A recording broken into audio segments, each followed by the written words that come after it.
주시는 하나님의 말씀, 우리 함께 읽고 말씀 나누도록 하겠습니다. 오늘 우리에게 주시는 하나님의 말씀은 마태복음 8장 14절에서부터 17절까지의 말씀입니다. 우리 함께 같이 합독하겠습니다. 마태복음 8장 14절에서부터 17절까지의 말씀입니다. 우리 함께 합독합니다.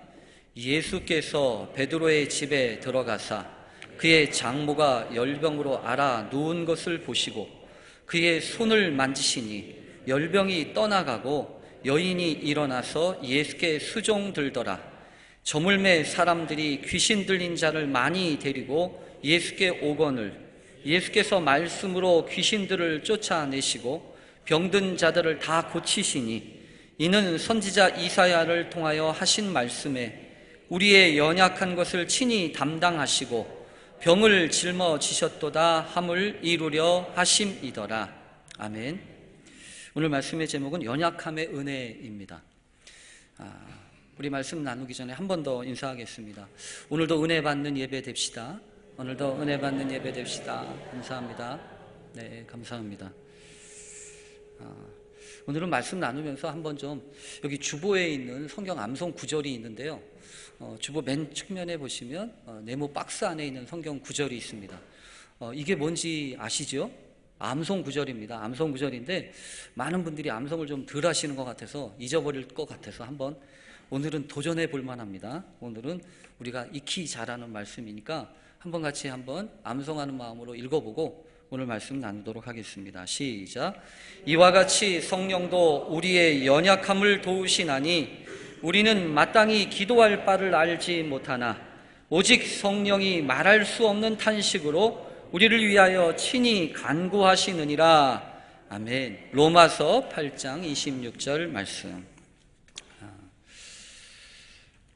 하루가 멀다 하고 쏟아지는 여러 가지 세상의 뉴스들을 보면 자연스럽게 드는 몇 가지 생각이 있습니다. 그건 다른 게 아니라 강해야 살아남는다라고 하는 말입니다. 약하면 죽는다라고 하는 것이 요즘 세상의 논조인 듯합니다. 세상에서는요 정말 약하면 당할 수밖에 없습니다. 또 세상에서는 약하면 지킬 수가 없습니다. 억울하게 험한 꼴 당하지 않으려면 절대로 약해져서는 안 됩니다. 그리고 강해지기로 했으면 웬만큼 강한 게 아니라 정말 강해져야 합니다. 강한 척하는 것이 아니라 정말 압도적인 힘을 가지고 있어야 함부로 하지 않습니다. 어쩌면 북한의 저 김정은이가 그렇게 핵실험에 폭탄에 이 목을 매는 이유는 따지고 보면 약하면 죽는다 이런 생각 때문이 아니겠습니까? 어쩌면 오늘날 우리 시대에 북한의 김정은이 뿐만이 아니고 조금이라도 강해질 수 있다고 한다면 수단과 방법을 가리지 않는 것이 미덕이 될 정도로, 그래서 그런 세상은 이미 정글의 법칙이 다스리는 세상이라고 할 수 있습니다. 가뜩이나 이 넘실대는 세계화의 파고 속에서 어떤 곳도 이제 더 이상 안전한 곳이 없다라고 하는 것을 우리는 이미 알고 있는데, 그래서 그런지 모르지만 여기저기에서 하는 말 한마디 한마디가 이 고깝게 쉽게 들리지를 않습니다. 이번에 이 중국에서 한 신문사였던 환구시보라고 하는 그 신문사가 우리 사드 문제 가지고 한마디 하면서 뒤에 뒷붙였던 말 한마디가 저의 마음을 뒤집어 놓았습니다. 무슨 말이었냐면 한국인들은 수많은 사찰과 교회에서 평안을 위하는 기도나 하라 라고 하는 말로 비아냥거렸습니다. 기도나 하라? 물론 중국 사람들이니까 뭐 이런 말 저런 말 해도 됩니다. 그런데 정작 듣는 우리들은, 그리고 기도하는 사람들은요 속이 뒤집힙니다. 아니 기도나 하라고? 가뜩이나 저도 그랬으니 우리나라에서 공식적으로 항의를 했답니다. 그따위로 말할 수 있냐? 아무리 그래도 나라를 그렇게 함부로 조롱하고 그럴 수 있냐? 그랬더니 슬그머니 그 기사를 내렸대요. 근데 조금 있다가 알고 봤더니 다시 제목이 바뀌어가지고 똑같이 그 기사 내용이 올라왔대요. 근데 그 내용은 하나도 바뀌지 않았어요. 그러니까 더 속상합니다. 너희들이 아무리 뭐라고 그래도 우리는 바뀌지 않아 라고 하는 뜻 아니겠습니까? 잊을만 하면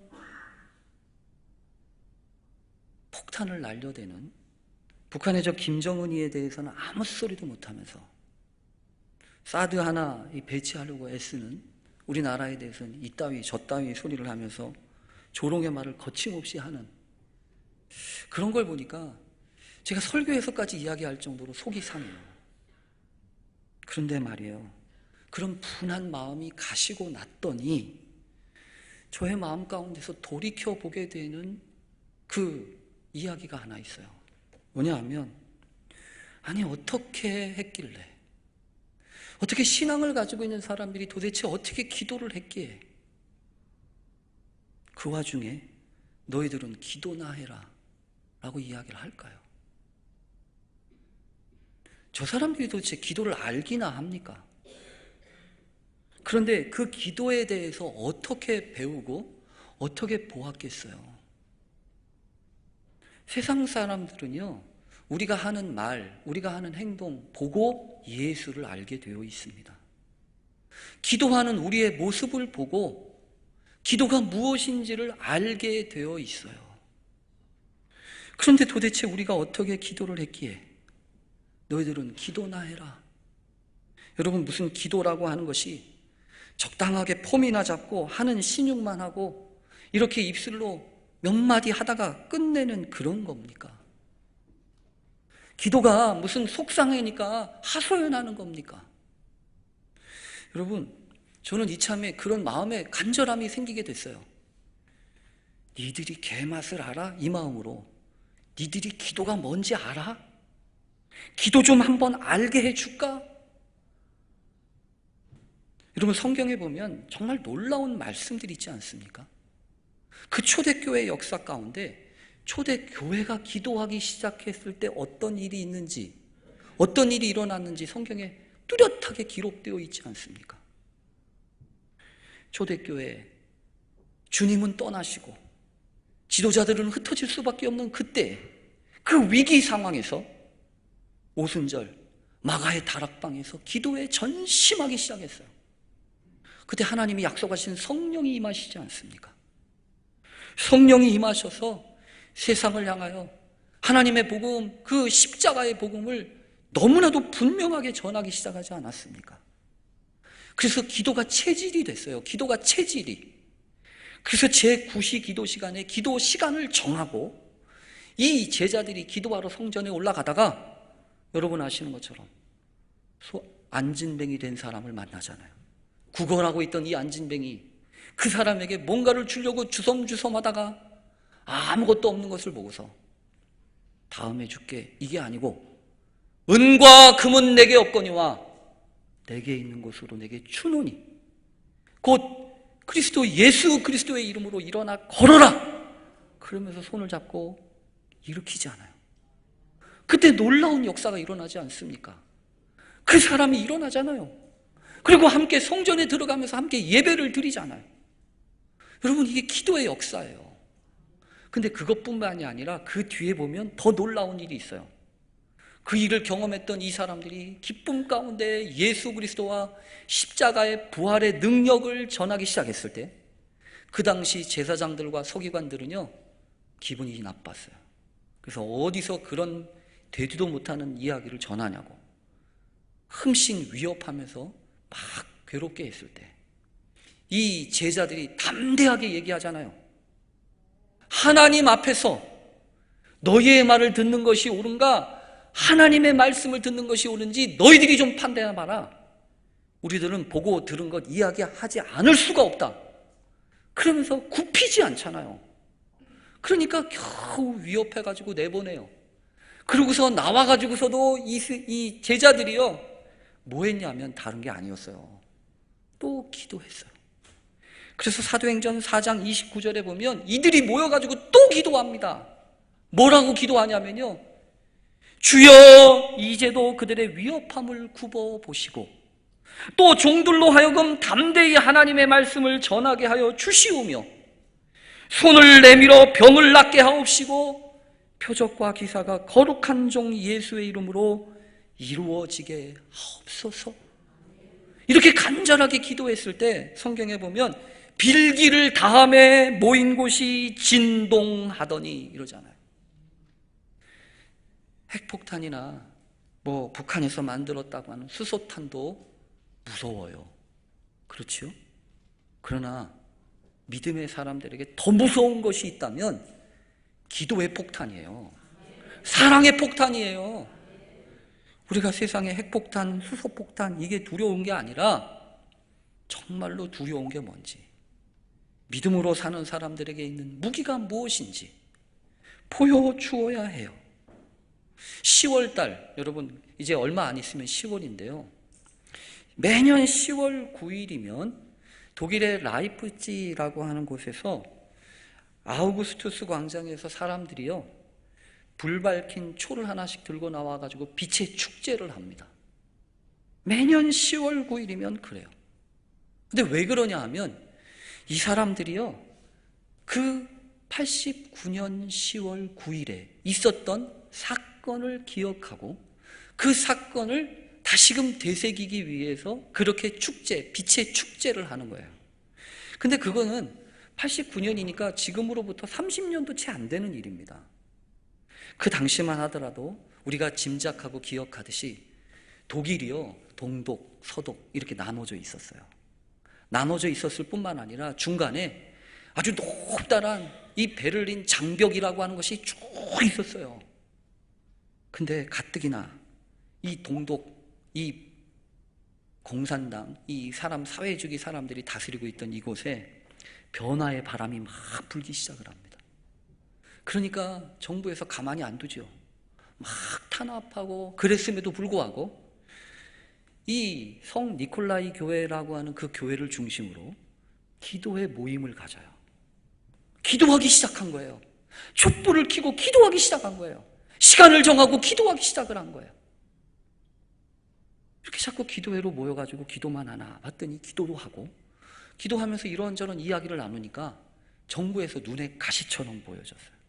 그래서 10월 7일 날, 이틀 전에만 해도 4,000명이 모여서 기도했는데 그 기도한 4,000명 중에서 200명을 잡아갔어요. 200명이 잡혀갔다고요. 그런데도 이 기도회를 이끄는 이 평신도 지도자들이 우리 그래도 기도해야 돼. 그래서 10월 9일 날 다시 모이기로 했어요. 월요일 날이에요.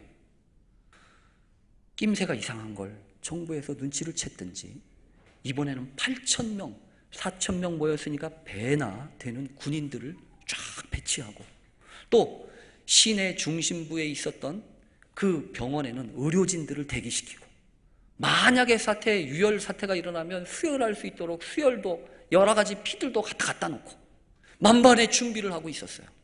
왜냐하면 이번에는 심상치 않았거든요. 기도만 한 것이 아니라 평화의 행진을 하기로 작정을 했기 때문에. 실제로 여러분 그렇게 기도하면서 두려운 마음이 들었대요. 사람들의 마음 가운데 두려운 마음이 들어서 기도회로 참석한 사람들이 다 이런 생각을 했답니다.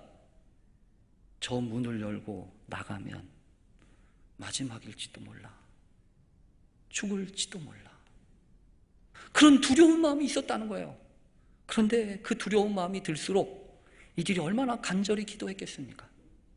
하나님 앞에 얼마나 간절히 울부짖었겠어요. 그렇게 기도하고 마침내 문을 열고 나가기 시작을 했어요. 근데 정말 이상한 일이 벌어졌어요. 진압하려고 했던 시위대들이요, 이유도 아직도 잘 몰라요. 사람들이 많이 모여서 그랬는지 아니면 무슨 일이 벌어졌는지 모르지만 철수를 합니다. 철수를 하고 사람들이 평화적으로 시위도 하고 기도회도 마쳐요. 근데 여러분 그 일을 기점으로 시작해서 독일에 놀라운 일이 벌어집니다. 한 달이 지난 11월 3일 날, 11월 3일 날 베를린 장벽이 무너져요. 여러분 생각해 보세요. 그럴 거라고 누가 생각을 했겠습니까? 근데 그 일의 시작이 뭐였었냐면 기도라는 거예요. 하나님 앞에 모여서 기도라고 하는 거예요. 지금도 많은 역사학자들이 참 그때 이상했어. 참 이상했어라고 얘기합니다.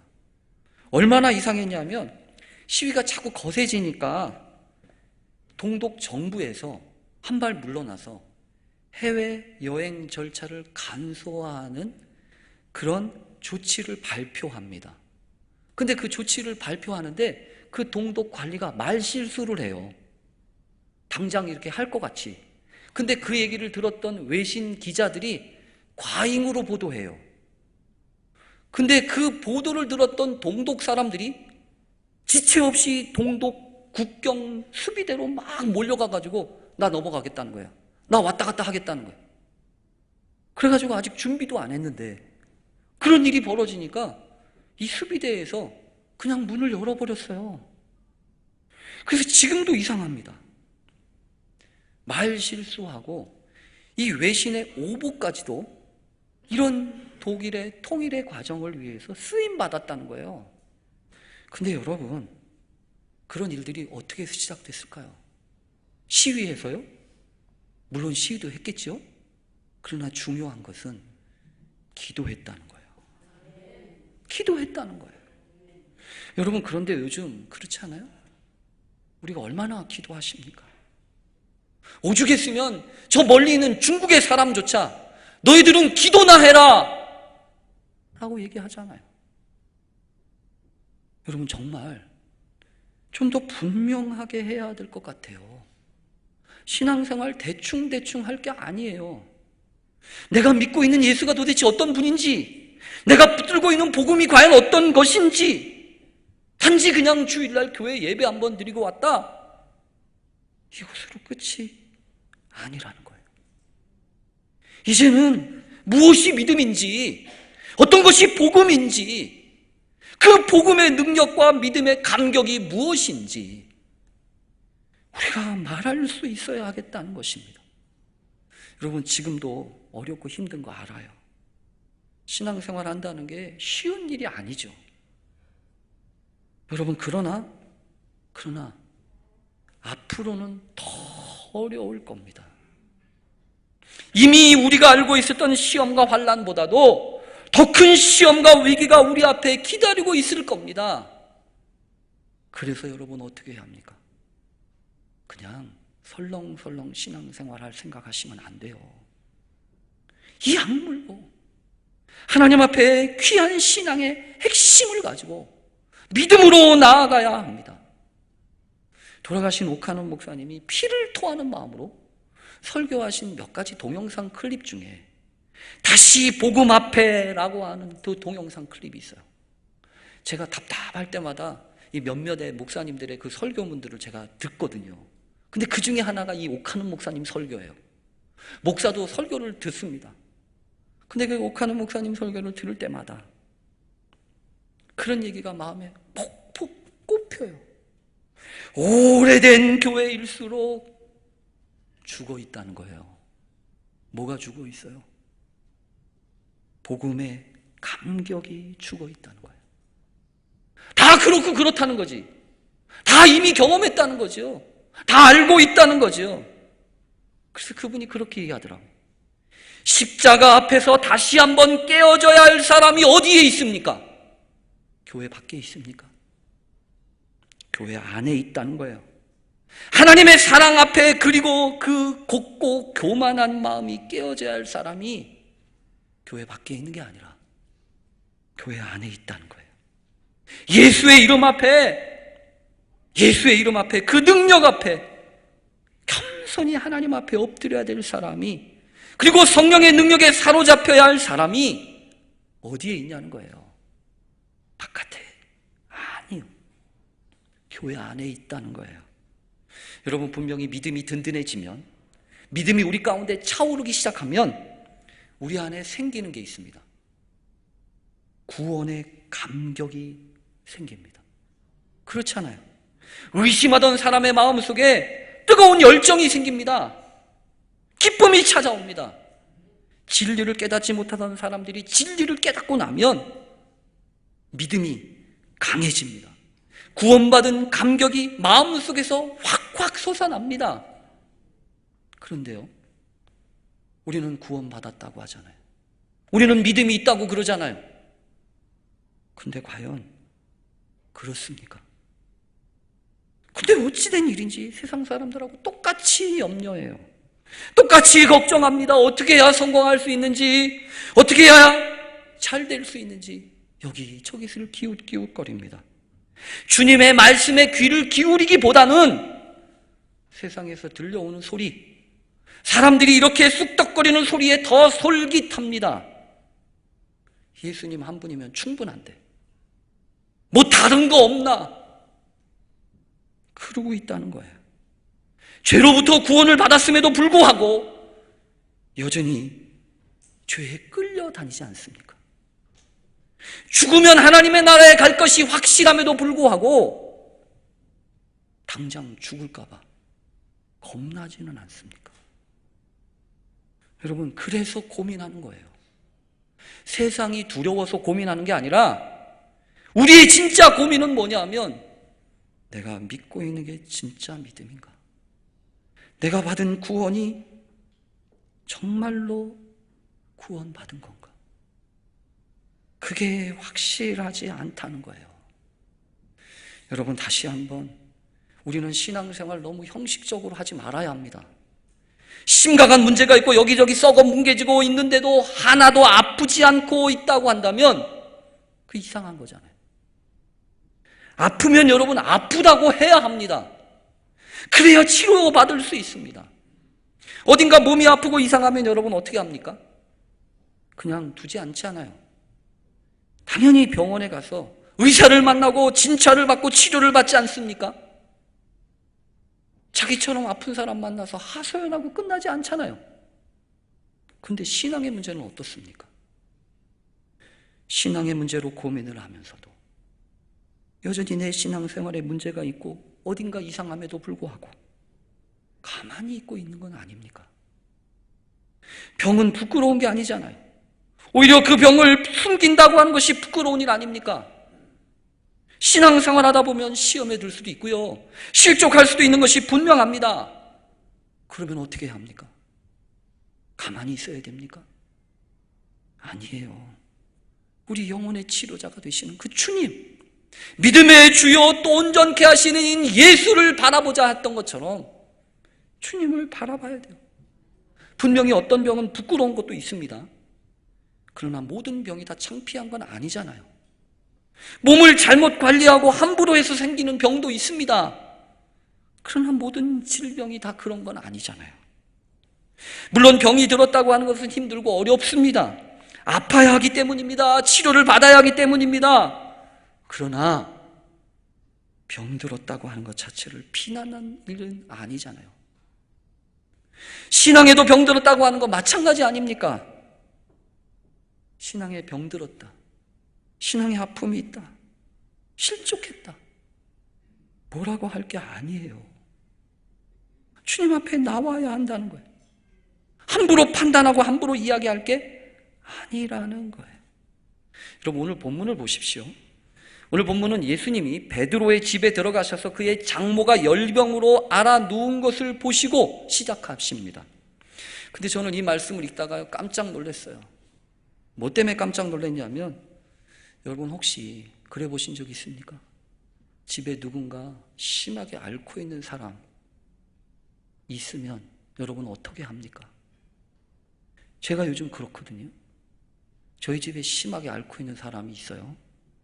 그러면 여러분 어떻게 합니까? 오지 말라고 그래요. 만나기 싫어요. 들어오지 말라고 그래요. 왜냐하면 조심해야 되거든요. 왜냐하면 신경 쓸 게 많거든요. 그런데 여러분, 베드로를 보면서 제가 도전받은 건 이거예요. 아니 어떻게 지 장모가 알아서 누워있음에도 불구하고 예수님이 오시도록 했냐는 거예요. 베드로는요, 예수님이 자기 집에 오시는 것을 안 된다고 하지 않았어요. 다음에 오시라고 하지 않았어요. 아픈 거 핑계대지 않았다는 겁니다. 숨기지 않았다는 겁니다. 여러분, 주님의 역사는 이런 사람들을 통해서 이루어집니다. 아픈 거 핑계댈 게 아닙니다.